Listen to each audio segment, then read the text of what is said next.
Funny guy! Right here!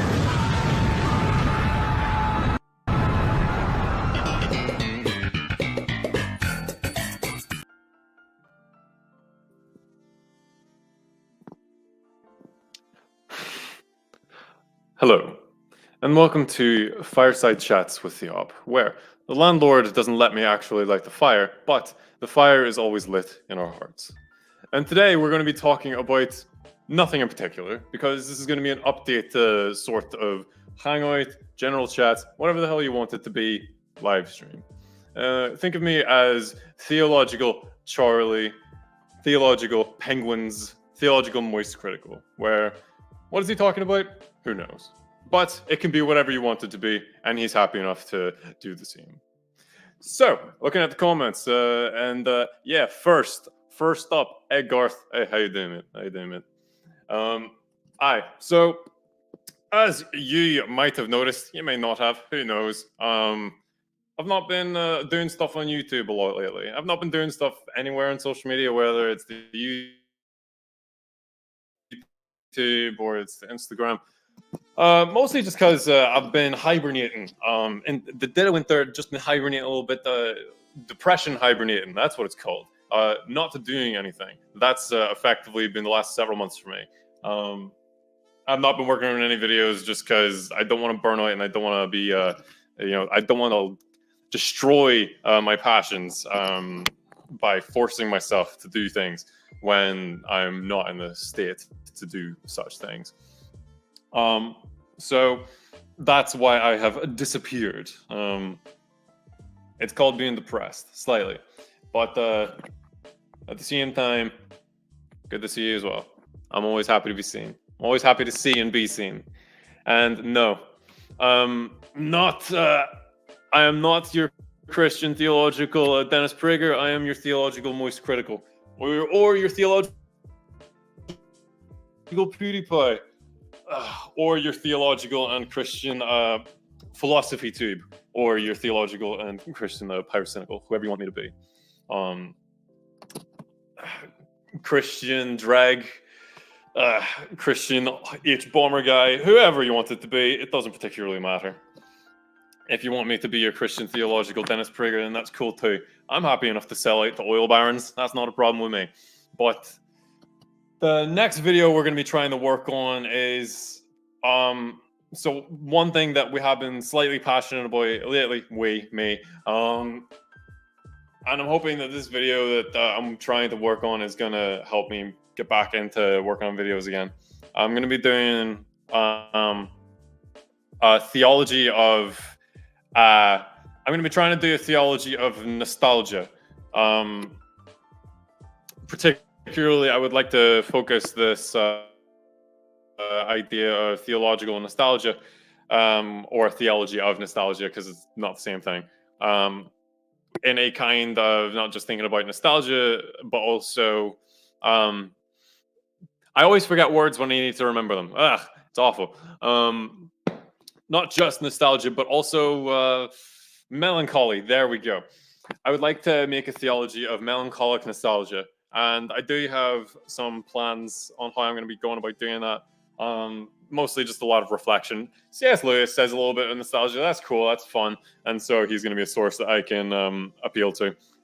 And I'm going to show you, see, it's a subversive fireside chat because the fireplace is not lit. Yeah. See, symbolism and what have you. Gartham knows what I'm thinking, knows what I'm doing. What types of mediums with respect to nostalgia? Come on, open. There we go. TV, video games, comics, etc. So with respect to the mediums, it's not going to be focusing on specific mediums.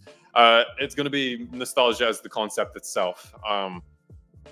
And I suppose I can discuss briefly like what that might look like. And so, nostalgia as an experience is very much in the base of one's memory. It's a memory based experience. One dude who I want to show you,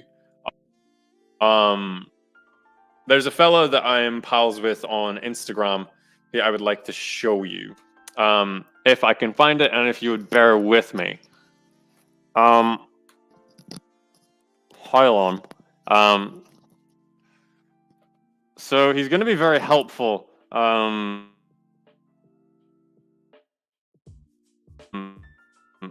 just going to put up this banner with his name.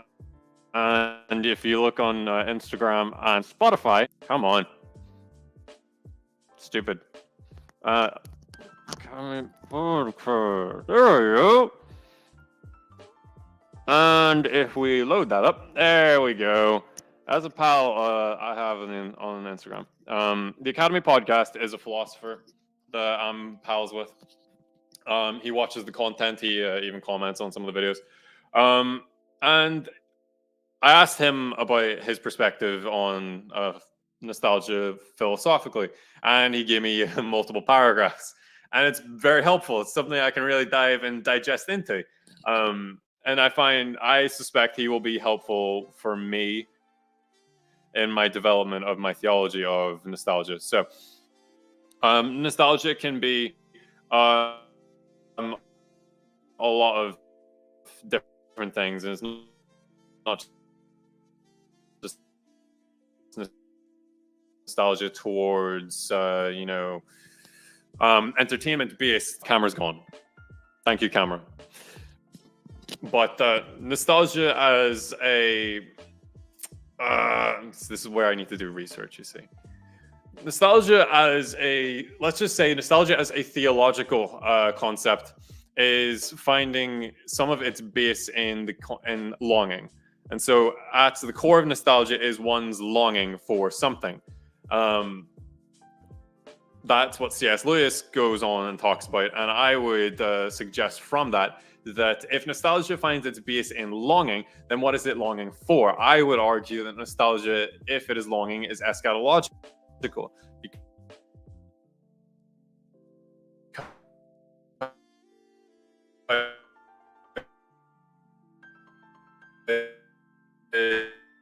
Is in its nostalgia. Anytime my camera goes off, I have no idea if the audio is cut with it. But anytime you're nostalgic for something, it's not just a connection of positive experience, whilst it's also a connection with some degree of negative sadness. And that is because when you are nostalgic for something, you are longing for a memory of something that has happened. You are longing for the memory of a thing and a return to that. Now, nostalgia is funny in that way because nostalgia is perspective. It is illusory. Your nostalgia for a TV show or video games or comics is purely it is not the thing itself. The nostalgia for those things is the illusion of those things, but it's not the thing itself. And you must not, and you run the risk of conflating. My Wi-Fi sucks, apparently. You run the risk of conflating the illusion from nostalgia with the thing that you are nostalgic for. They're not the same. C.S. Lewis gives the example of if you were nostalgic for a location that you had in your childhood, then you are longing for the experience that you must have had at that time, at that place. And the longing calls for you to go back to there so that you can have the same emotional experience again. But if you do, you're not likely to have it again. And so when the character goes to that location, he conflated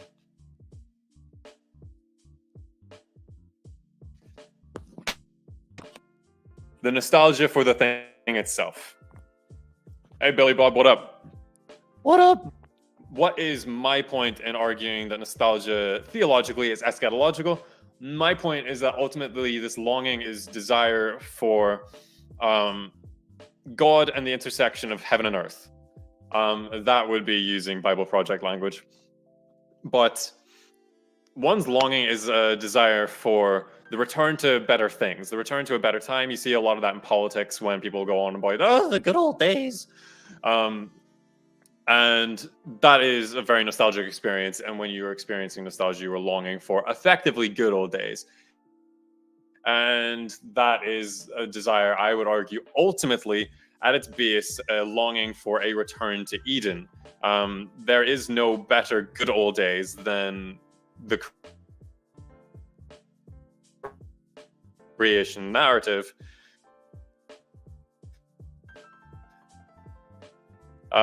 When God just sets Adam and Eve into the garden. Camera. When God sets Adam and Eve into the garden, and in the garden we see the actualization of that intersection between heaven and earth. And so those are the good old days, ultimately. And God promises to, bring back those good old days, that intersection with heaven and earth, the intersection of the place of humanity with the place of God. And that is what I would suggest nostalgia is ultimately longing for, is that intersection. As when you look upon the past and paint it with these rosy glasses, you're trying to paint it in this romantic form as a time that was better and as a time that one must return to. And that is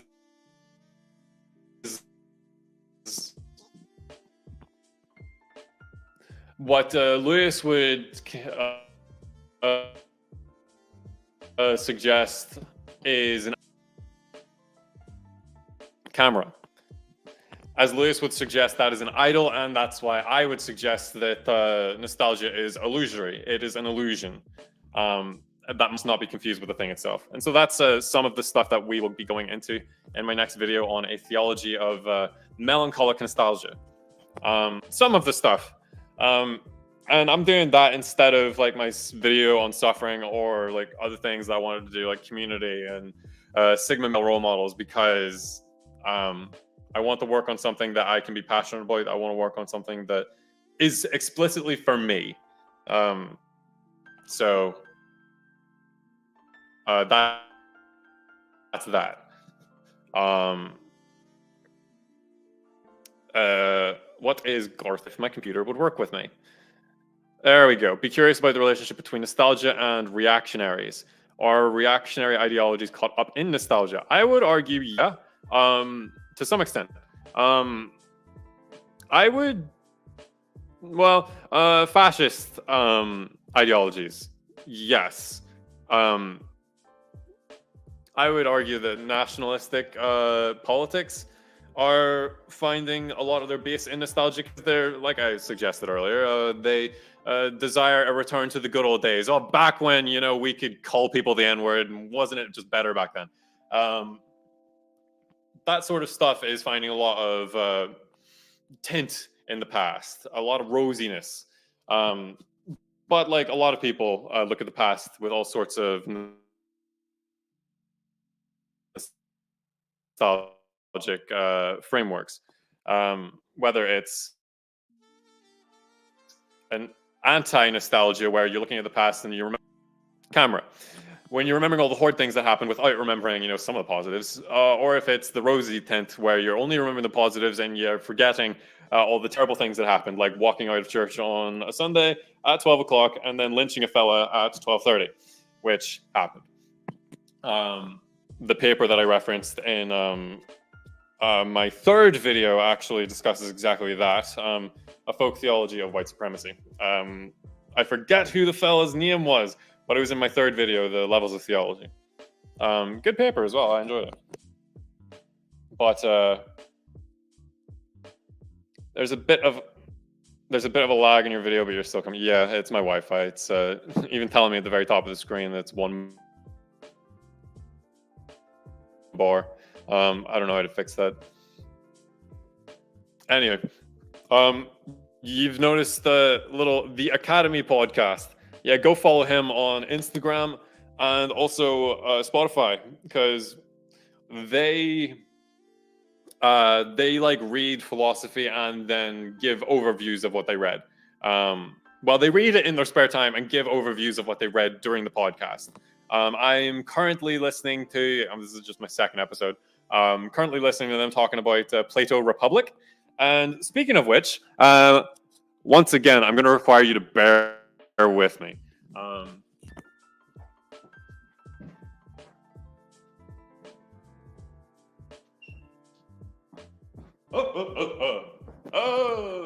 So, Plato Republic is the first book of philosophy I ever bought. And I quite like it. I'm a big fan of Republic.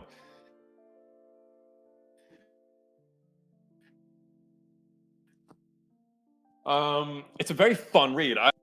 Hey, how you doing? I quite enjoy philosophy when it's placed in the context of dialogue rather than some pleb just yammering on all by himself like Aristotle does. So I find the Socratic dialogues far more interesting. Something that I would like to do in a future live stream, actually, is this. I would like it if, in a future live stream, we read Plato's Republic together, where we read the dialogue between Socrates and Thrasymachus, who is effectively like the first antagonist of the story. And I was listening to the Academy podcast discussing how Plato portrays Thrasymachus, where they discuss that Thrasymachus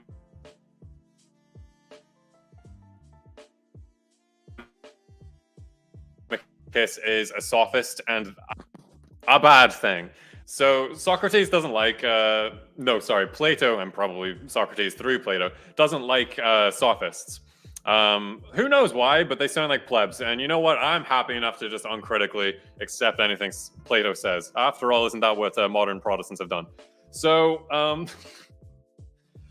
I would be interested in in a future live stream, I would love if we got together, some of us got together, and maybe I play as Socrates or I play as Thrasymachus, and you play as some of the other characters, and we read the dialogue like a little primary school or elementary school classroom, reading novels together and pretending to be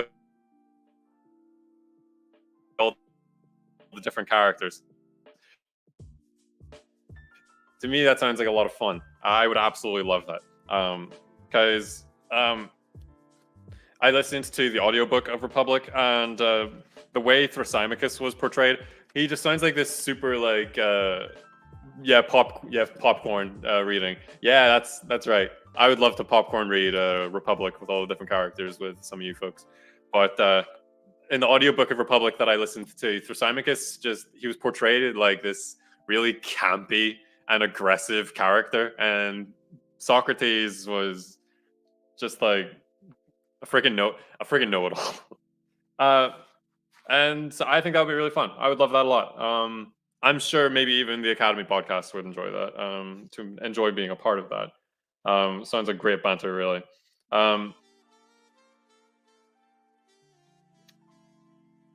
But if they don't wrong one another, then they stand a better chance of success. Anyway, who cares? That's one suggestion. I think that'd be really cool. Let me know what you think in the chat or in, I don't know, DMs or whatever on Instagram. So, there goes Plato. Anything else? How have you folks been over the last 2 months? How was your Christmas? You looking forward to 2014? Sure, it sounds exciting to exist or something like that. I can imagine 2014 being a disaster of a year, especially in the United States. Good Lord. I'm not looking forward to that. But if I can live in another country during the election season, oh geez, I think I'll be happy to not be here. But that's fine. Right, so nostalgia video. That's something I would like to be working on.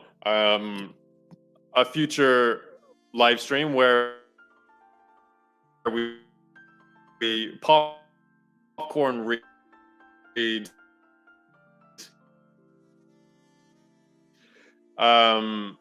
Plato's Republic. And do I need to discuss anything else? Any other updates? I've discussed how I'm a little depressed at the moment, and that's why I've not been making any videos. Yes, whilst we're still on that note for a split second, I would request there's a bunch of people who have told me they're praying for me, and I really appreciate that. I certainly appreciate that, actually. So if you just want to jump on that bandwagon as well, I am grateful. Because this is my experience of living in the United States has been bloody difficult. It's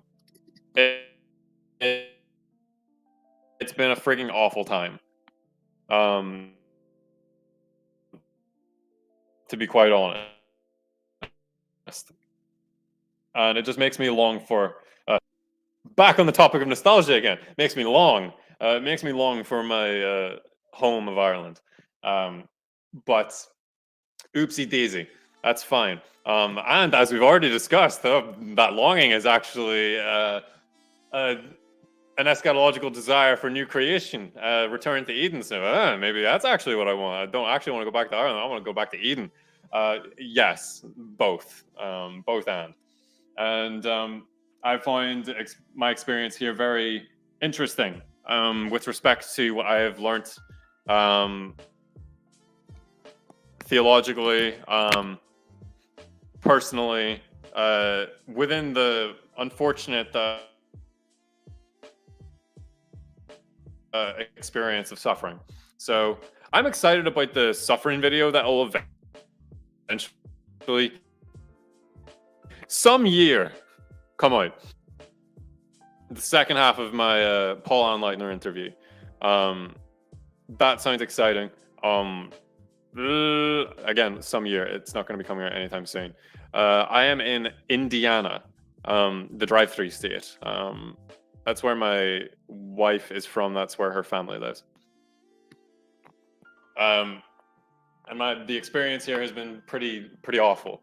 And it might mostly be because of the things that I took for granted when I was in Ireland, the things that I loved, that I don't have here. And it's been terrible. But it's also been an interesting experience. I was listening to N.T. Wright, I think. Yeah, I think it was Wright. Discuss the book of Job.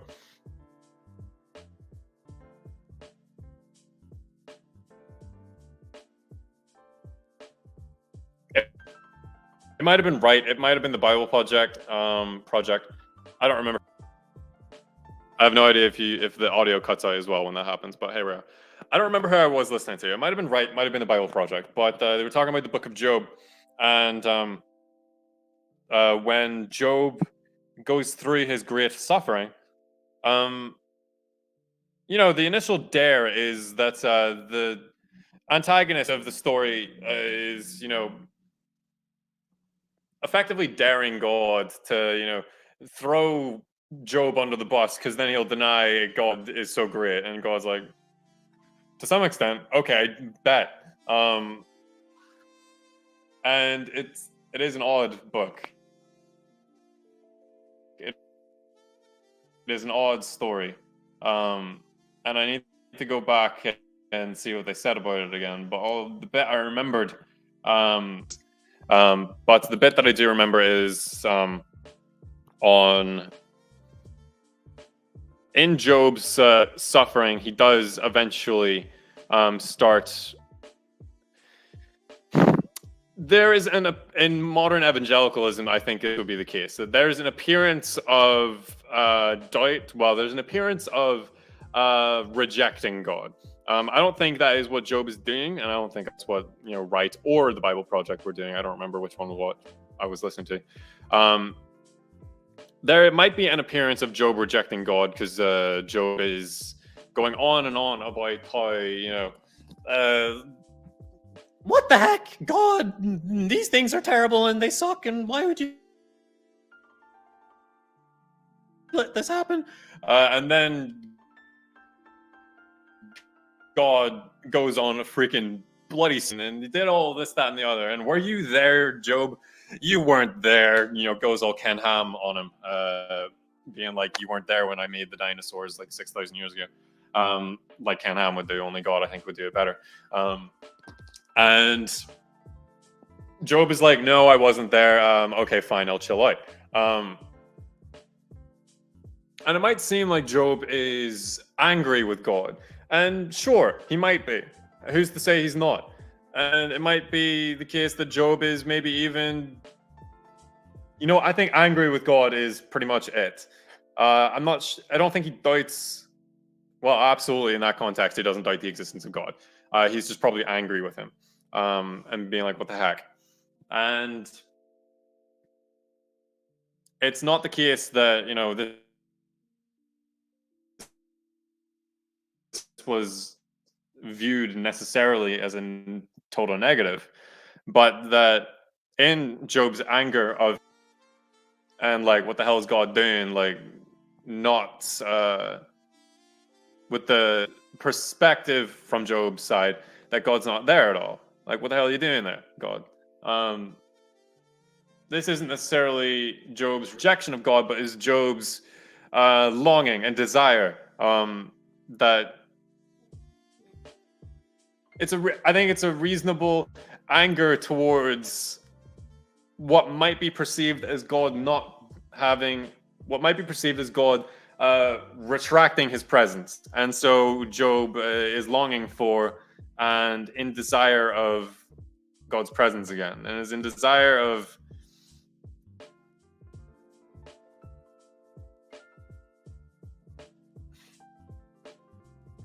better.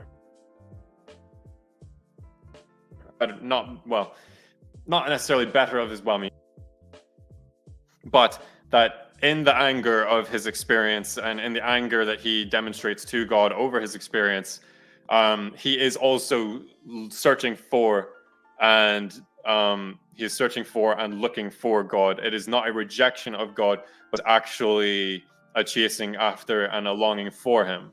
And that is, in modern evangelicalism, I think, absolutely not what is communicated. If you are angry towards God, or if you are doubting, then, or if you're just being like, what the hell are you doing up there? Why don't you do something about this?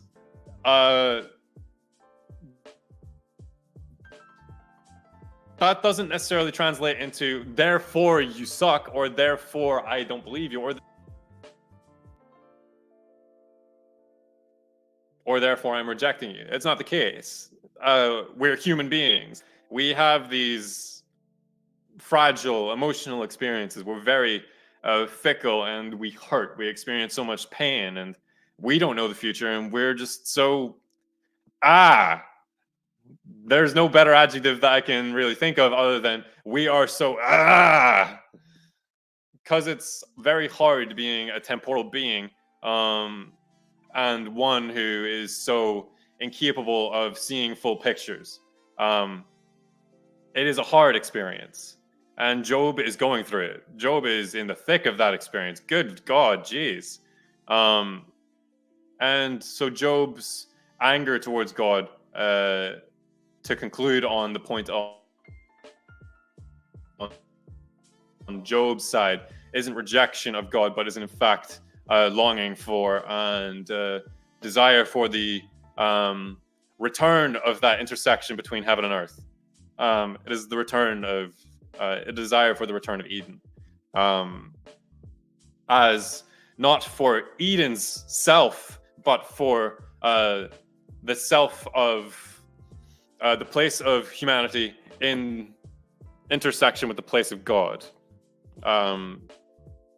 Not because you want this perfect world for humanity simply, but because you want this perfect world for humanity alongside God, as the only way to achieve such a thing is if God is in the center of it. And so in response to Job's abject suffering and pain, God kind of just lays it down for him. A little bit of tough love, it seems. And I don't quite understand God's response to Job. I don't understand God's response to Job quite so much. I suppose it can seem harsh, but at the same time, it's the truth. It's the case. Like, God did set the foundations of all things. And God did, he is ultimate reality. And I don't think Job is sinful for his anger towards God. I think he's being human. Where the sin aspect can be the case is if he uses it in antagonism towards God. But anger at someone is not antagonism necessarily. It is just simply anger. Antagonism is looking for the downfall of the person. But when you're angry at your spouse, or if you're angry at your parent, that doesn't translate into antagonism. You don't look for the downfall of your spouse. You look for the prosperity of them. You don't look for the downfall of your parent. You look for their prosperity. And so anger towards God is not necessarily antagonism, as much as some evangelicals, I think, will portray it in that sense. That you can never display anger towards God unless you're unfaithful. That's not the case. Sometimes, actually, the expression of one's anger at God is perhaps some of the most faithful you can be. Because you're not lying. You're telling the truth. You're not lying to God's face. He knows what's up. God knew that Adam and Eve were naked before they ever confessed. God knew all this, that, and the other. God knew that Cain killed Abel before he ever said.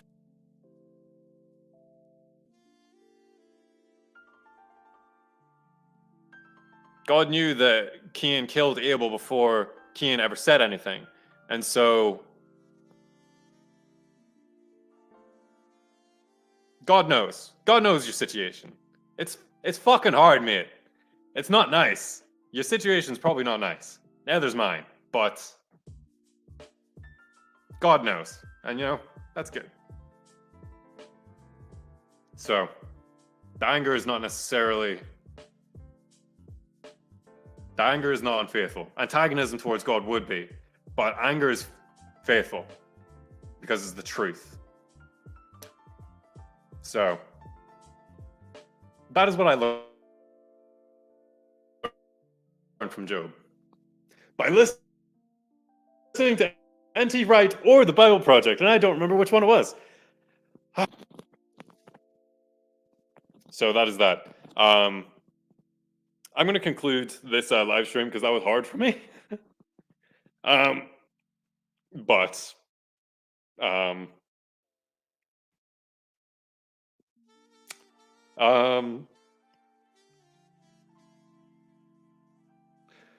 Okay, so the next video is going to be on nostalgia. And I hope someday I'll be able to get to the video of the second part of the problem of evil and suffering of it. That'll be good. Until then, blessings to you. I wish I could remember some benedictions, but I don't. Been a very long time since I was in an Anglican church. I miss it a lot, actually. But peace to you, and God be with you and all that. Yes. Here's an Irish greeting that I'm going to use as a goodbye. Dia which means God to you. You would reply to me by saying Dia Smorachwich, which means God and Mary to you. And so blessings to you, peace to you, and God to you. Goodbye.